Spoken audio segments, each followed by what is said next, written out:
Kasus pembunuhan terhadap Karina Holmer. Saat itu, tanggal 21 Juni 1996, hari Jumat, Karina Holmer, 20 tahun, bertemu teman-temannya untuk keluar malam di distrik teater di Boston, Amerika Serikat. Karina baru berada di Boston selama beberapa bulan. Dia tiba pada bulan Maret untuk bekerja sebagai au pair. Au pair sendiri adalah sebuah program kerja ringan bagi anak muda yang lebih menyerupai pertukaran budaya, yang artinya jenis pekerjaannya memang menyerupai seperti pembantu rumah tangga, tetapi hanya ada hal-hal yang berkaitan dengan anak. Karina berasal dari Skillingarid, sekitar 150 mil barat daya Stockholm di Swedia. Bahkan sebagai seorang anak, Karina suka berpetualang dan senang berada di luar ruangan, dan dia bermimpi bisa bepergian segera setelah dia cukup besar. Mimpi itu menjadi kenyataan ketika Karina memenangkan $1.500 pada kartu undian lotre di Swedia. Itu berarti dia mampu melakukan perjalanan ke Amerika Serikat untuk mencari pekerjaan sebagai au pair.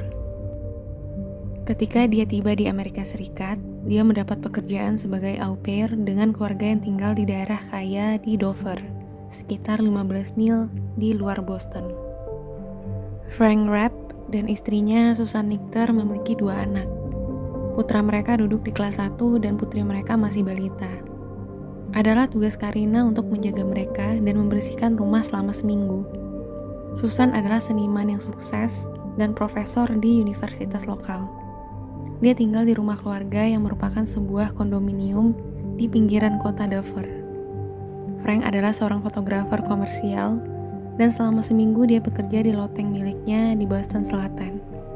Setiap hari Jumat, dia akan pulang ke rumah untuk akhir pekan ke Dover bersama keluarganya, dan dia mengizinkan Karina tinggal di loteng pada akhir pekan. Itu memberi Karina ruang untuk menjelajahi daerah itu, berbelanja, dan pergi bersama teman-temannya. Jumat itu tidak berbeda. Frank akan pergi ke Dover ke rumah keluarga dan Karina akan tinggal di loteng. Itu normal baginya untuk menggunakan loteng sebagai tempat pertemuan untuk teman-teman. Itu adalah tempat yang baik bagi mereka untuk bertemu karena dekat dengan bar dan klub. Mereka semua bertemu di sana sebelum menuju ke bar terdekat pada tanggal 21 Juni. Karina dan teman-temannya tinggal di loteng untuk sementara waktu dan kemudian pergi ke klub Zanzibar, tempat hiburan malam di distrik teater. Itu adalah area yang populer dengan au pair dan pengunjung dari Eropa.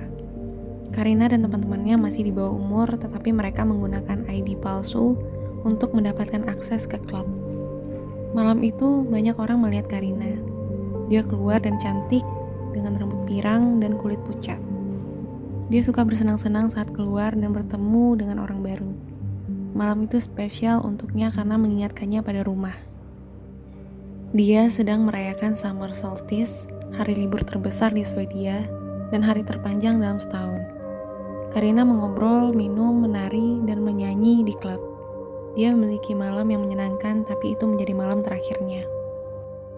Pada tanggal 23 Juni 1996, seorang pria tunawisma sedang mencari makanan dan minuman di tempat sampah di daerah Fenway dan Back Bay. Pria itu merobek kantong sampah dan melihat lengan seorang wanita. Ia pun langsung melaporkannya ke polisi. Polisi menemukan bahwa bagian atas tubuh perempuan berada di dalam kantong sampah. Bagian bawah tubuh tidak di tempat sampah. Tubuh itu telah dimutilasi. Penemuan ini ditampilkan di berita dan polisi menerima telepon dari Frank dan Susan. Mereka memberitahu polisi bahwa Karina hilang. Teman-temannya memberitahu mereka bahwa dia belum kembali ke loteng setelah keluar malam pada Jumat malam. Polisi memastikan bahwa mayat yang ditemukan adalah milik Karina. Jarak antara Zanzibar dan tempat ditemukannya jasad Karina adalah rute lurus 1,3 mil di bawah Boylston Street. Dia telah dicekik sampai mati dengan semacam pengikat. Ada bekas tali di lehernya. Dia kemudian dipotong-potong. Tubuhnya dipotong sedemikian rupa sehingga hanya tulang belakangnya saja yang dipotong di tengah tubuhnya, tepat di bawah tulang rusuknya, dan di atas panggulnya. Polisi menduga ada gergaji yang digunakan. Tubuhnya kemudian dibersihkan. Tidak ada tanda-tanda perjuangan. Sebagian sidik jari ditemukan di tas. Penyelidikan gerakan terakhir Karina yang diketahui terbukti sulit. Meskipun banyak orang melihatnya pada malam terakhir dia terlihat, yaitu malam tanggal 21 Juni, banyak yang minum-minum yang menghasilkan pernyataan yang kontradiktif. Karena itu, tidak jelas apa yang terjadi pada Karina setelah dia meninggalkan Zanzibar malam itu. Teman-teman yang pergi ke klub dengan Karina pergi sebelum dia.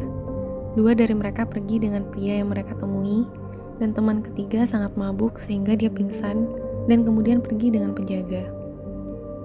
Beberapa saksi ingat melihat Karina di dalam klub dan dia tampak mabuk. Yang lain melihatnya di luar klub berbicara dengan orang yang berbeda.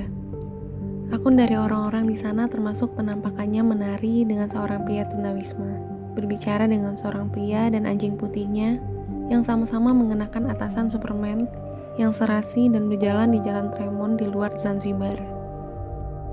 Disitulah tubuhnya kemudian ditemukan. Orang lain percaya mereka melihatnya masuk ke mobil, dan orang lain percaya dia pergi dengan seorang pria untuk pergi ke pesta. Yang tampak jelas adalah bahwa Karina meninggalkan Zanzibar dan berada di gang besar di luarnya bersama ratusan pengunjung pesta lainnya.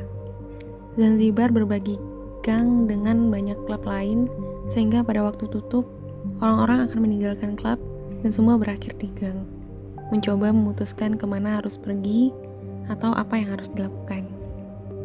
Saat itu sekitar jam 3 pagi, Karina mencoba masuk kembali tetapi ditolak karena klub tutup.